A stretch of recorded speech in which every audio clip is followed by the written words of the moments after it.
Nak simpan emas dekat Public Gold ni ada dua jenis emas yang kita boleh dapatkan, iaitu kita boleh dapatkan gold bar, kita boleh juga dapatkan emas dalam bentuk dinar emas. So yang mana satu yang lagi berbaloi, apa perbezaan dua jenis emas ni?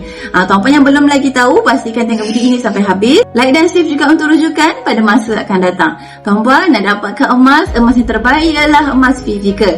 Dekat Public Gold ni kita boleh fizikalkan emas dari akaun gap kita ikut kepada jenis emas yang kita boleh dapatkan. Contoh kita nak dapatkan dalam bentuk gold bar pun boleh, atau nak dapatkan dalam bentuk dinar emas pun boleh, atau kalau tuan-puan nak dapatkan dalam bentuk barang kemas pun boleh, tak ada masalah.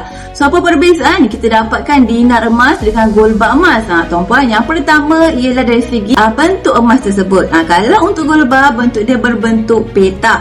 Kalau kita dapatkan dinar, bentuk dia berbentuk bulat. Yang kedua ialah dari segi berat emas tersebut. Kalau untuk gold bar, berat dia dalam nombor bulat, tapi kalau kita dapatkan bentuk dinar, beratnya dalam titik perpuluhan. Tapi tak perlu risau sebab kedua-dua emas ini menggunakan emas yang sama, iaitu emas 999.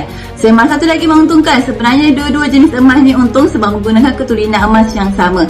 Hanya dari segi bentuk dengan berat sahaja yang berbeza. So kita boleh dapatkan sahaja, nak dapatkan gold bar pun boleh, dinar pun boleh, barang kemas pun boleh, ikut kepada kesukaan kita.